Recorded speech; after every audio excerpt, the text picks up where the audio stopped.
Hello, it's Romanosky from Calgary, Canada.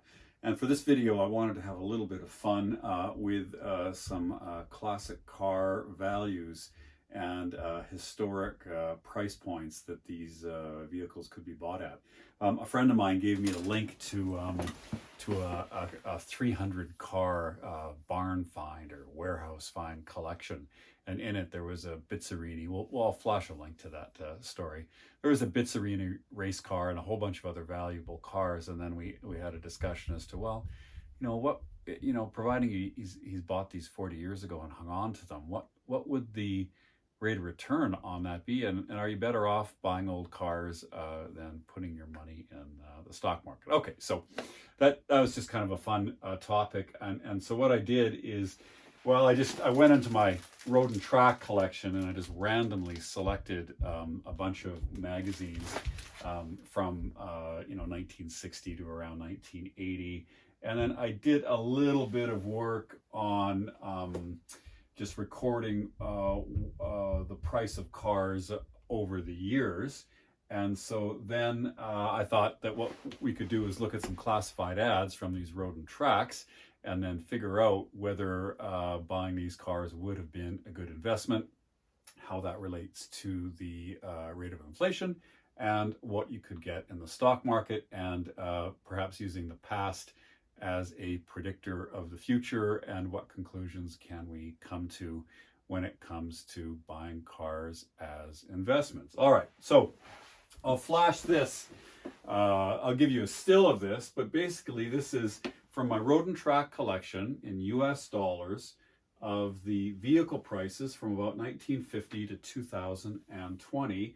The cluster of data I have is mostly in between 1960 and 1980, when the prices actually didn't change that much. There was a lot more inflation in the 80s and 90s.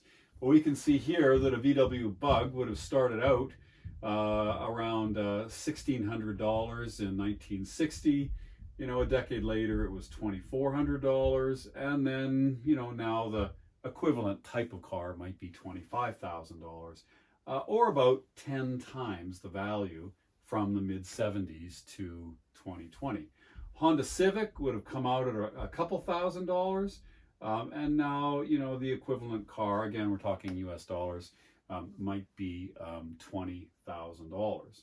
A Datsun Z car, which started out as a Datsun 240Z, which of course is now a Nissan 370, and I think it's discontinued even now. But those cars had a great price when they came out of $3,500. It quickly went up to about $5,500, and now that equivalent car or cars like it might be in the $50,000 or $60,000 range. A Corvette was about $3,000 in the early 60s. It went up to maybe $7,000 in the mid 70s, and now that car would be, around $75,000 US, given its mid-engine car, a much more sophisticated car. The Jaguar, the E-Type would have came out around $6,000. In the mid 70s, it would have risen to around $10,000. And now that car is a little bit less than 10 times, about $80,000 US for a nice Jag sports car. The Porsche, the 356, was always an expensive car at the time, $3,800. In the early 60s, it would have risen to, changed to a 911 and then gone to $10,000 and $13,000. That's the normally aspirated car, not the turbo. And now the base 911 with some options might be $130,000 US. The Ferraris, of course, always expensive. They were, $12,500, $13,000 in the 50s and 60s, all hand built. The volume production car like a Daytona was about $20,000 when it came out in the early 70s, and a Dino was $18,000 with options in the mid 70s. But now you can't get a Ferrari for less than around $250 US. So that's gone up more than 10 times. Okay, so basically what this means is cars in general from the mid 70s have gone up around 10 times to 2020. And if we compare that to inflation, inflation's gone up about 5 times in the same period. I'm approximating. So cars relatively are twice as expensive as they were in the mid-70s. I suppose that shouldn't come as a surprise, considering they're at least 2 times more complicated than they were in the 70s. And in terms of performance and safety and convenience features, they're in a completely different world. Okay, but so in a real sense, cars are now twice as expensive. And what about investing? Well, $1 invested in the mid-70s, well, that would have compounded to equal about a 10% return, and $1 in around 1975 would yield about $130 today. So that means that what we're looking for is, when we go into these magazines and we look at the classifieds, we need to take the advertised price in the 60s or 70s, multiply it by 130 to see whether this collector car has beaten the market. If we multiply it by 5, we can see if it beat inflation. And of course, this doesn't account for any maintenance or restoration or insurance or all the running costs, etc. So, which we can chalk that up to a fair price for enjoying the vehicle. But let's just talk about the assets. So let's just pick a random magazine, 1974. We've got a comparison test between the Mercedes SL, the Jag V12, the Porsche 911, Corvette, and the Dino Spider. Okay, and so we can see that the Ferrari was 18,000, the Jag was 10, the Porsche around 13, and the Corvette around 7. And let's go into the classifieds here and see what is unusual here. Okay, so let's look at this here. A Ferrari 250 GTE. Well, that would be for V12 Ferraris at the very low end of the collector spectrum. The 4-seat Ferraris have never had the value of the 2-seat. That was $4,500. And if we times 4,500 by 130, we get $585,000. That car probably is only worth about 200 or 225 now. So that would not have been a good investment. However, if you spent a little bit more money and bought a 250 GT short wheelbase and spent $8,250 on it times our 130, that would come to just over $1 million. The car is probably worth about $5 million. And so if you had a time machine, you would certainly go back and buy all the Ferrari 250 short wheelbases you could at $8,000. A Lusso was a little bit less money. It was $7,750. And we times that by 130, and we get to $1 million again. And a Lusso is probably worth about 1.6 to $2 million now. So that wouldn't have been a bad deal. The Ferrari 330 GT 2+2 would be in the same sort of category as the 250. Not a good deal. We have a Ferrari 275 GTB2 long nose. Okay, so that's 10.6.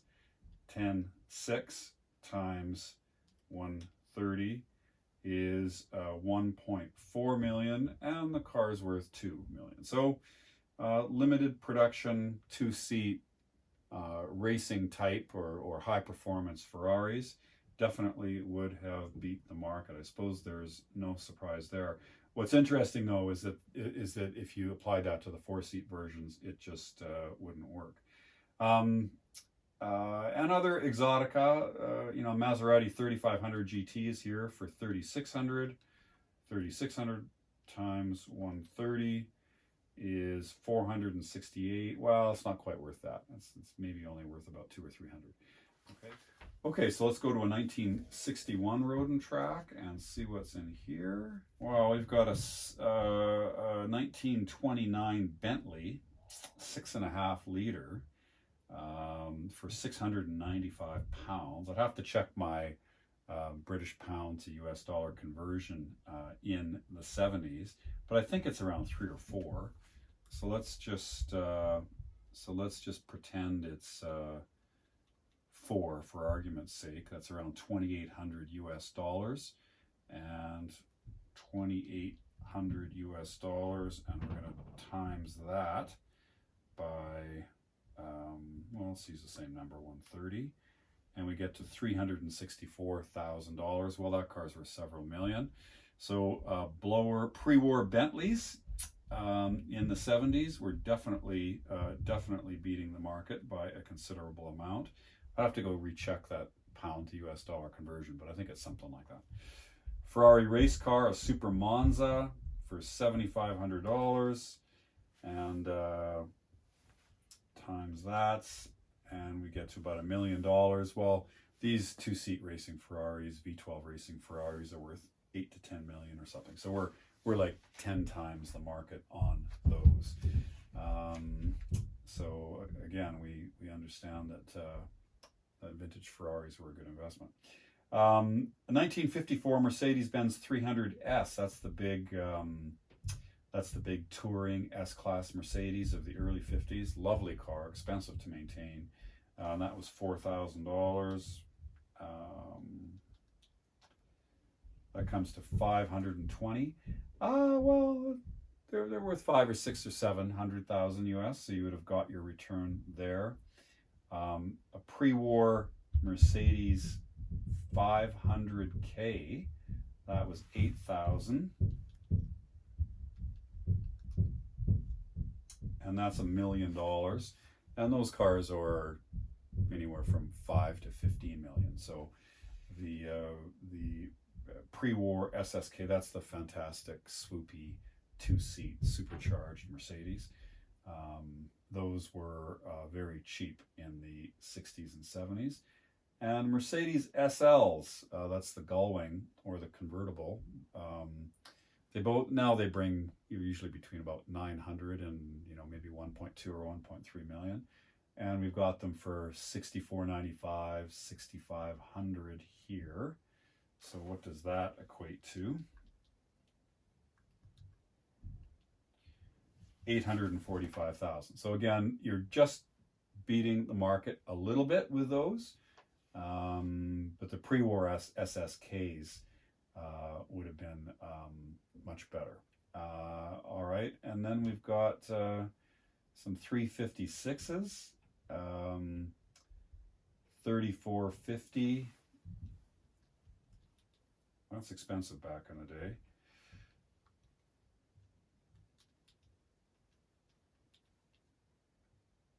$448. So that car wouldn't be worth that. I know if it was a Carrera, it would be different. So, okay, so I've got the same asking price for a next to new Porsche Super Roadster 356, and a Porsche 550 is exactly the same price. So that probably that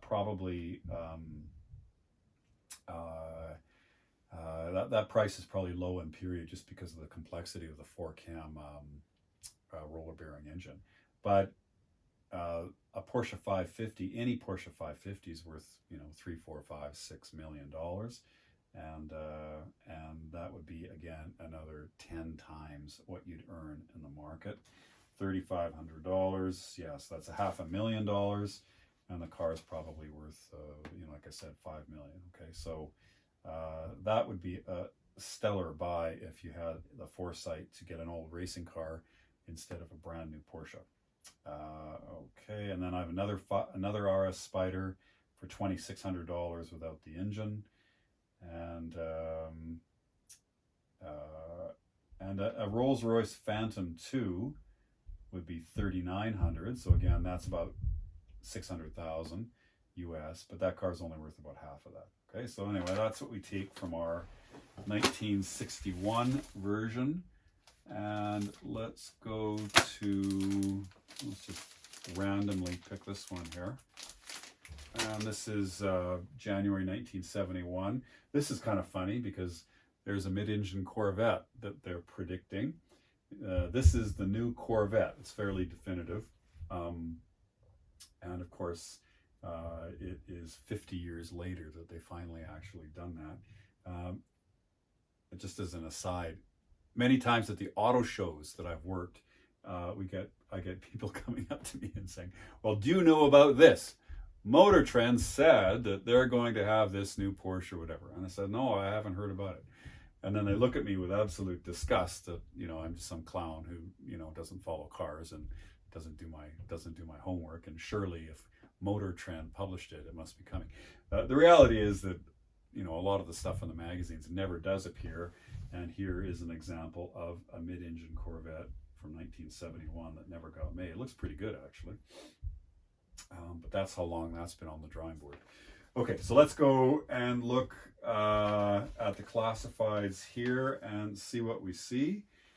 Well, a Ferrari 275, GTB. Again, we know that's a $2 million car, and it's 8,000 here times 130 is about $1 million. So you'd have doubled the return you get in the market. And there is, oh, here's a nice one, 1963 Ferrari GTO, $9,900. All right, well, let's do that. $9,900 times 130, that would be 1.3 million, and it's worth, on a bad day, 50 million. And depending on the provenance, one of the 37, I think, that were made, you know, could be all the way up to $100 million. Okay, so if you could go back in time, you'd certainly buy all the Ferrari 250 GTOs you could at $10,000. And a 275 LM was 13,000. Well, that's still like a 15 or $20 million car. Not as valuable as the GTO now. But let's say you took an average price for a GTO of 75 million, an average price for an LM of, let's say, 25 million. That's 100 million, and you can buy them both here for $22,000. $22,000 times 130. That's $3 million, and you could have, if you put your $22,000 in the market in 1971, you'd have around $3 million today. If you took this guy up on his offer and bought these two cars for $22,000, you'd have about $100 million sitting in the bank. Isn't that nice? A Maserati, it's funny, a newish Maserati Ghibli, beautiful car, is 12 grand, and the GTO is 10 grand. A Ghibli today is 200,000, and the GTO is 75 million. Okay, so it does depend a lot on what car you buy. And let's just pick one more just for fun. I'll pick one from the 80s. Here we have, this is a new era. Now, you know, fuel economy is the most important thing. We've got a Cadillac Seville diesel. Well, that didn't last very long. And, you know, this is when the average 0 to 60 was like, you know, 20 seconds. And we'll also pick this one from 1980. We've got a Porsche 924S Turbo and a four-door Ferrari called the Pinion, which is a great car. I don't know why they didn't build that. It's a lovely thing. But let's go to the classifieds. Okay, so what does all that tell us? Timing's everything. There wasn't a lot of movement in the prices from, you know, the rate of return from 1960 to 1985 probably wasn't that great. And so there was big spike in demand leading up to 1990, and a big spike from maybe, you know, 2013 to 2016. It turns out that only the very, very special cars, the Ferrari GTOs and the Porsche 550 Spyders and RSKs, the Mercedes pre-war SSKs, the blower Bentleys, the pre-war Bugattis, are the only cars to significantly outpace the market. The more garden variety, you know, 4-seat Ferraris, Porsches that aren't racing cars, you know, regular Jag-E types, all of that, you know, just depreciates. But if you, let's say you were shopping in the 70s and you decided that what you really wanted was a new Jaguar E-Type at $10,000, well, you'd have done pretty well. You'd have had to restore the car, but it might be worth $100 today. But you could have bought that GTO for $10,000 and had be worth $75 million today. Hindsight's always 20/20. Okay, so I hope that was helpful. Thank you very much. Lawrence Romanosky from Calgary, Canada.